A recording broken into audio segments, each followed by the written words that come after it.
Na dito sa dito, pinaprioridad nila yung mga tao, yung mga Pilipino, kung ano yung mga kinakailangan nila.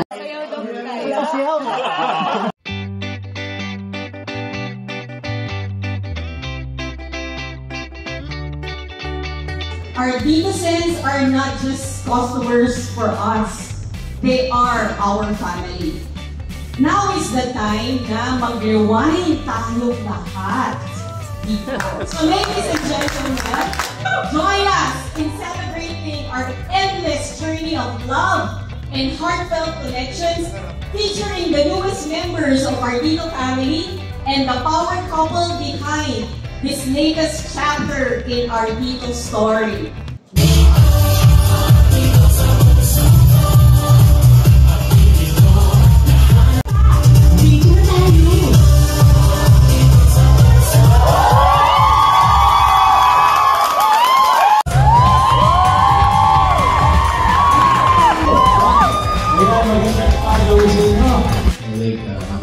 I'm Jasper. And the whole Dito family, una-una maraming salamat sa tiwala. Maraming salamat po sa tiwala.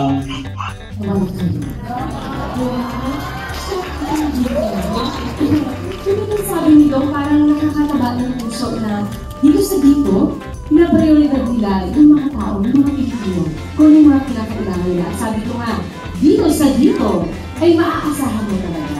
At ginawa itong affordable para sa mga nasa Pilipino. Na lahat tayo may karapatang maging ganyan. Lahat tayo pwede maging masaya dito sa mga puso niyo. Yun! Speaking of mas... Kasi tayo dyan, may camera. So walang sinasabi sa akin na para sa TikTok na yan. Kasi yung time na yun, hindi ko sa active sa TikTok. Tapos kinabukasan, pinost niya.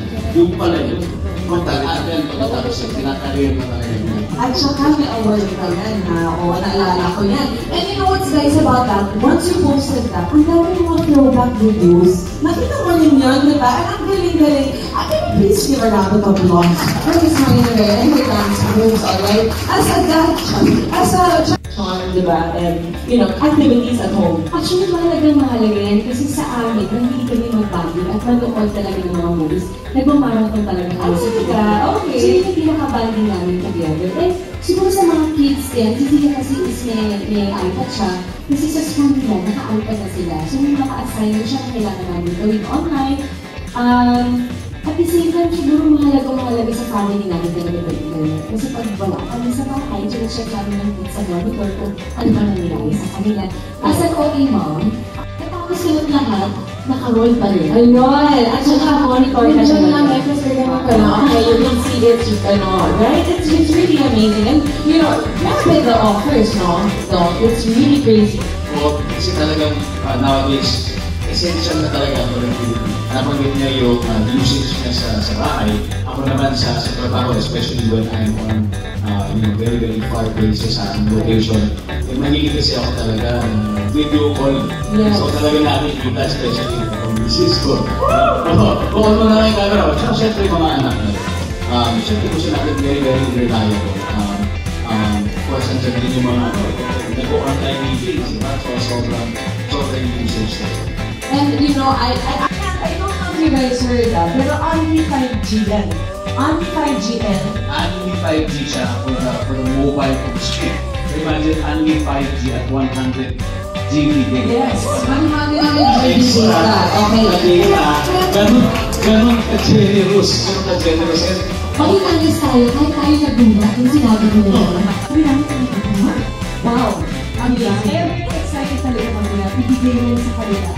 At kami mismo, basta natin sa kanila, bahala kayo, makasama kayo, mag-integrate kayo na walang interruption. Yun.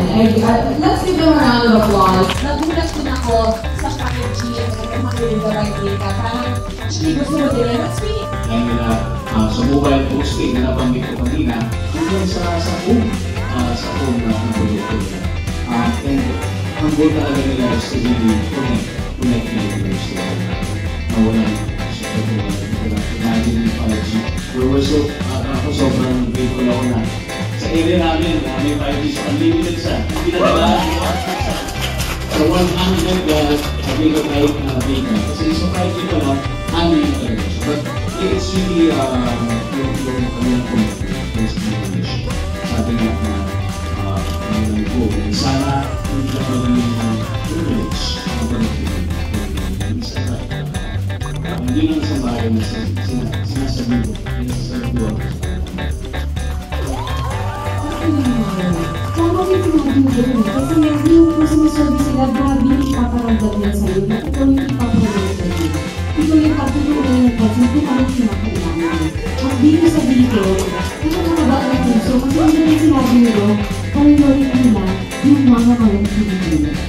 At hindi nila yung internet na kinakailangan nila sa cellphone mo, at sa bahay mo. Yung pagkanda yung necessity na nila ang internet.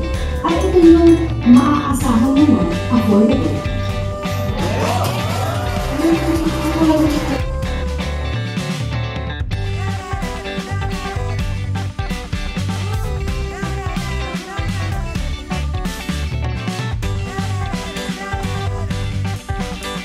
Dito sa dito ay maaasahan mo talaga.